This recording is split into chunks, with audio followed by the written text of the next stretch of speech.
Bien, empecemos. Vamos a revisar mi versión de un componente que se muestra en un video del Laravel Daily, aquí, del 20 de febrero del 2021. Es este video de aquí, que muestra cómo hacer edición en línea, inline edit o edición integrada, como le quieran llamar. Creo que la traducción más adecuada es edición integrada. Es esta tabla de aquí. Y antes de empezar, por cierto, quiero agradecerle a Adel del estudio gráfico Mandarino, porque de otro modo esto visualmente no sería tan agradable y el modo oscuro tampoco. En el código explica del video la lógica que hay que seguir, y es en esencia lo que vamos a hacer ahorita, empezando por explicar qué es un componente de edición integrada, después vamos por la lógica y después vamos por el código. Un componente de edición integrada permite a los usuarios cambiar entre una vista de solo lectura, como la que tenemos ahorita aquí, en la que podemos ver los ítems, y una vista de edición. Es decir, ahí el mouse se pone en pointer, lo que significa que hay algo por lo que debo hacer clic, y me permite editar. Yo puedo aquí poner editado, hacer clic afuera y se va a guardar. Si yo me voy aquí y recargo, se está guardando en la base de datos el registro editado. Lo mismo aquí, puedo escoger otra marca y cuando yo haga clic afuera se va a guardar. Y lo mismo aquí, en este caso este ejemplo es con un checkbox. Se guarda y se actualiza el icono. Lo que me permite es cambiar entre una vista de solo lectura o read only y una vista de edición de cierto tipo de componentes como listas de descripción, elementos de texto de la página o tablas, en este caso una tabla. La edición integrada le ahorra al usuario abrir un modal o redirigirse a una página de edición en el caso de que sean pocos los detalles que tengo que modificar. Ahora, hay una página que explica cuándo utilizarlo. ¿Cuándo se usa? Cuando todos los elementos editables se pueden ver en la fila o en la fila expandida, o cuando los datos necesitan ser actualizados con frecuencia. Si cualquiera de estas dos reglas se cumple y no se cumple la de cuándo no usar, podemos hacer uso de esto. Ahora, aquí también explica cuándo no usarlo. No se debe usar esto cuando la edición es la función principal de la vista. Es decir, yo no voy a mostrar esto en el modal de edición, porque se entiende que si yo estoy abriendo el modal de edición, quiero que todos los campos que me muestre sean los que puedo editar. Entonces hay que tener estos consejos en cuenta cuando yo estoy realizando esta clase de implementación de la edición en línea o edición integrada. Basándome en el componente que muestra el video que expuse hace rato, el de Laravel Daily, como ese componente es de Livewire 2, si no estoy mal, y hay algunas cosas que han cambiado, entonces pues decidí escribir este código que me permite realizar exactamente lo mismo que el del video. ¿Cuál es la lógica? Bueno, tengo un arreglo indexado, que son los detalles de la tabla, que me permite llenar la tabla. En este caso se le llama items aquí. Es un array. A partir de este array yo voy a llenar todos los datos. Y en el componente, en este caso esta es la clase de mi componente, tengo una propiedad, en este caso se llama edited field, pero el nombre más descriptivo sería current edited field, es decir, campo editado actualmente. Esta propiedad de aquí tiene un setter, que en este caso aquí se le llama edit field. Puede ser set current edited field para poder hacer más descriptivo esto, o podría agregarle aquí la documentación a la función.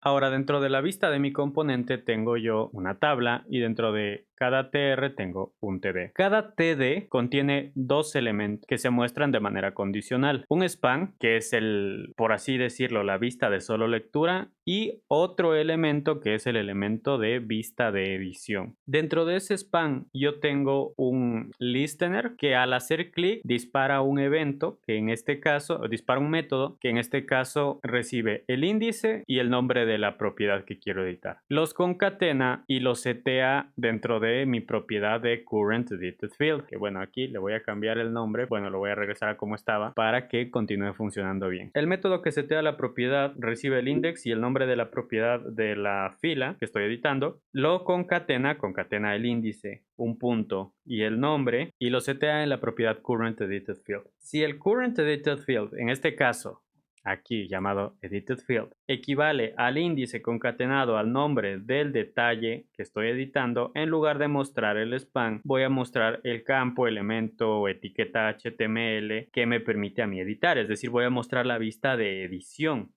Al hacer clic fuera o al oprimir Enter o cualquier otra acción como Control Enter o lo que desee yo definir, se va a disparar el evento o el método, en este caso, que guarda los cambios y regresa el valor de, en este caso, Edited Field a nulo. Ahora, a nivel del código, ¿cómo está hecho esto en Livewire? Bueno, tengo aquí la clase de mi componente que se extiende de componente. Tengo tres propiedades. El field que voy a editar, donde voy a definir el índice concatenado al nombre de la propiedad. Items, que es el array que me va a recibir con lo que voy a llenar la tabla. Y en este caso, marcas que... Dado que yo estoy utilizando, por ejemplo, datos de bebidas energéticas, pues tengo aparte una tabla de marcas. Aquí se puede ver. Tengo mi método rules, que tiene mis reglas de validación. En este caso, solamente esta como ejemplo. Deberían haber más. Por ejemplo, las reglas de validación de la marca de la bebida, del precio de la bebida, etc. Pero para ejemplo, simplemente coloqué este. Mi siguiente función, que tiene los mensajes que me va a devolver en caso de error. La función mount, que se ejecuta una sola vez cuando yo estoy lanzando el renderizado o pintando en el DOM el componente que estoy colocando, que en este caso simplemente define la propiedad items, en este caso las 5 primeras bebidas. Yo podría utilizar paginación, agregar ciertos detalles más, pero como ese no es el objetivo de este componente, sino explicar la edición en línea, pues no está colocado. Y aquí tengo mi propiedad de acá arriba, brands, que recibe todas las marcas de bebidas para poder ir llenando los select. Para eso es que utilizo yo esto. Mi método render, que me retorna la vista y que le pasa la vista también. Creo que esto no sería necesario porque si no estoy mal, aquí yo estoy utilizando items. No, sí estoy utilizando drinks. Entonces yo lo podría poner como items, porque este public de aquí también pasa sin necesidad de yo pasarlo como un parámetro a la vista. También pasa. Si yo hiciera esto y aquí cambio a items, voy acá y recargo, sigue funcionando. ¿Por qué? Porque esa propiedad, al estar como parte de la clase del componente, ya está siendo inyectada en la vista. Entonces la puedo llamar directamente y me ahorro esa línea. Otro de los métodos que voy a utilizar es la función editField, que es básicamente el setter de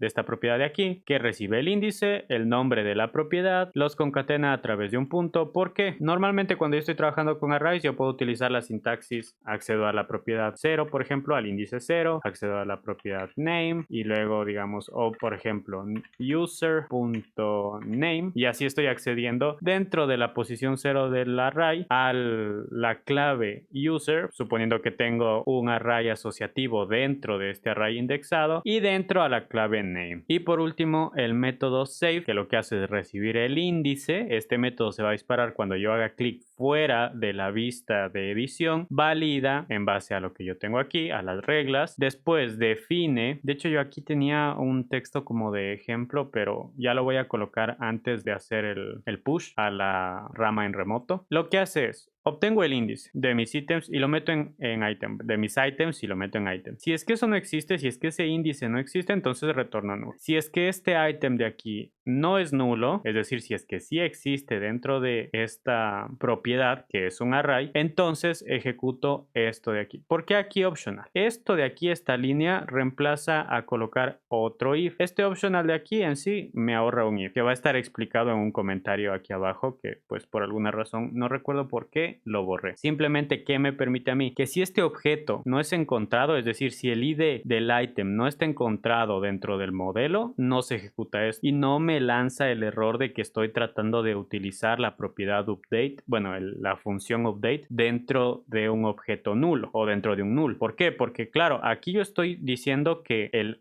item del array existe, pero yo no estoy asegurándome en este if que ese ID existe dentro de la tabla a la que accedo por medio de mi modelo. Para eso utilizo este optional. Es decir, si es que esto es nulo, aquí ya no se lanza el error, simplemente no se ejecuta ese update. Me permite manejar de una manera más limpia eso y que no sea un código tan verboso, es decir, no tener un if anidado dentro de este if. Una vez que se realiza la actualización con los ítems modificados por parte del array que está en la propiedad, que en realidad la propiedad es un array, vuelvo a definir en nulo el edited field y de esa forma desaparece la vista de edición y vuelvo a la vista de solo lectura. Ahora a nivel de... voy a ocultar esto ahí, de hecho voy a poner así para que se pueda ver todo el texto. A nivel de la vista, simplemente en este caso de aquí, que quiero poner, creo que en la descripción, sí, aquí en la descripción, quiero hacer énfasis en este TD de aquí, que es el que está completo con todo y la validación, porque los demás no tienen. Por ejemplo, aquí tengo un input y dentro veo si es que hay errores. Hablando de la descripción de un índice, lanzo este error de aquí, pero acá, por ejemplo, yo no tengo nada de eso en este este select de aquí. No tengo nada que busque los errores. ¿Por qué? Como dije, la validación está hecha únicamente para la descripción como ejemplo. Dentro de la vista estoy llenando, como siempre, los ítems de la tabla y en cada uno de los ítems tengo un if. Este if lo que me permite es renderizar este input de aquí si es que current edited field o edited field en este caso es igual a el índice concatenado a la descripción, por ejemplo, que así es como se llama este campo. Aquí tengo el wire model, que es una propiedad de LiveWire, que me permite modificar exactamente la propiedad de descripción dentro del índice que hay en el array de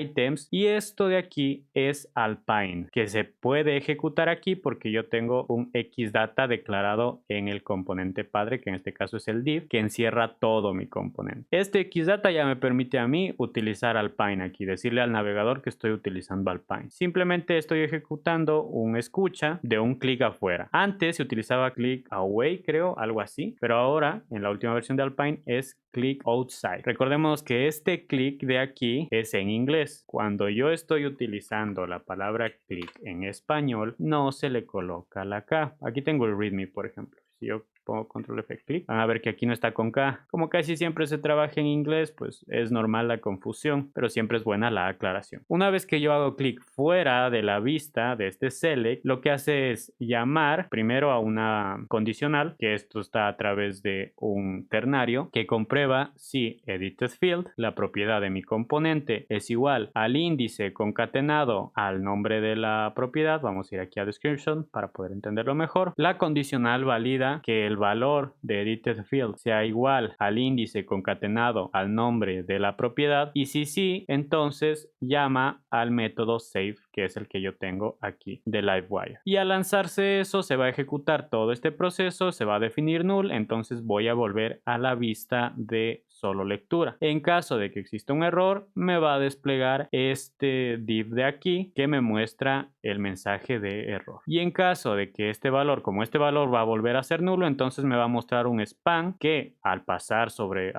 el cursor sobre ese span me va a mostrar un pointer, y si yo hago clic aquí con wire click me va a llamar al método editField, que es el setter de editedField, pasándole el índice y el nombre de la propiedad, que en este caso está escrito aquí.